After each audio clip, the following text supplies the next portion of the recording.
Welcome back everybody. This is the Dutch Rarity report of April 2022. April is like an appetizer to the main dish that is May. But nonetheless, the number of records of rare birds have increased significantly, with multiple hootchat strikes, black-winged kites, red-rumped swallows and citron wagtails. But those records are not reviewed by the CDNA, so they are not rare enough for this report. If you can read Dutch and are interested in the little less rare species, then I can advise the monthly overviews by Wim Vigant on the Dutch Birding website. I leave a link to it in the description below. The month of April started directly with a lot of tension, as Christophe Rijnman found a white wagtail with features of a Moroccan wagtail on the 1st of this month. The bird was twitched by some birders, but the conclusion was that it is most likely a little aberrant white wagtail. Then a species I don't think will be a review species for much longer is the little crake. This month alone, 3 records were found. The first one was found in Limburg on the 3rd, but the record was suppressed.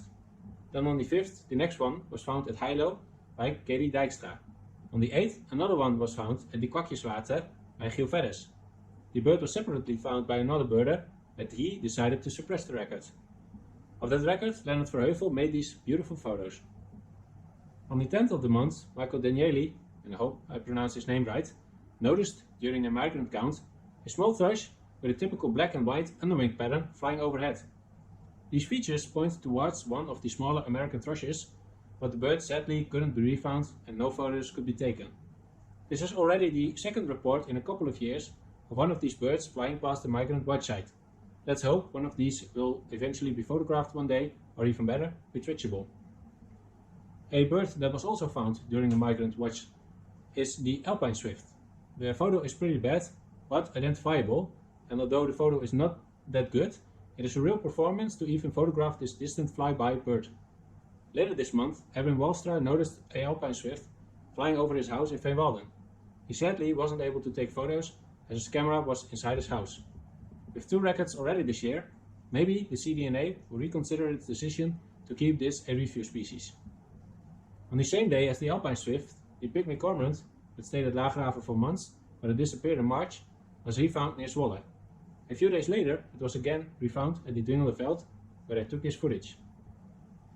On Good Friday, word got out of a possible Italian sparrow in Garderen, a village located at the Veluwe.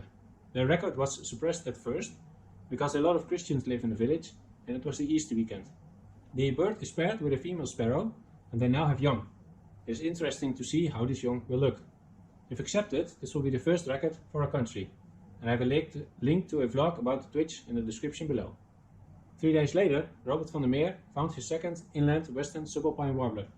After he had found one in 2016, he found one again this year when stopping to photograph a great white egret. This was at the second day of Easter, and at first Multonisch warbler wasn't excluded, so a lot of people made the trip to Woerden.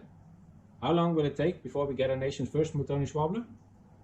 Birding bastard Lars Buckx was birding in the National Park Kennemerduinen when he found this alpine ascenter on the 19th.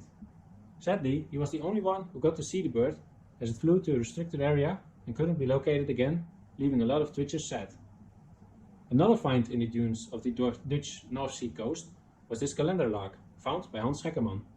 It seemed like a repeat of the alpine ascenter, as the bird flew away and couldn't be refound again for some time. But after a couple of hours, the bird was refound twice, so some twitchers could enjoy this still mega rare bird in the country. This was the second twitchable kalenderlark ever, after a bird in 2019. This is now the 7th record versus 1 record of immaculated lark. Then on the 27th, Ludo van Dorst had seen and photographed a dowitcher in Zeeland. However, he didn't realize it right away. But after Rien Westrater had uploaded a record of a dowitcher in the same area, Ludo realized his mistake, and luckily the bird was also there the next day, so it could be twitched and great photos could be taken. Back from the March rarity report is the Bonelli's eagle, with yet another record, found by Rik Vinke. The bird was also noticed by a couple of other birders and twitchers, but nobody could get additional photos. It can be questioned if the photos are clear enough for acceptance of this record, but the birders who saw the bird hope that this one is also GPS tracked, so it can be proven that they saw a Bonelli's eagle. These were all the records for April. I hope to see you all again next time.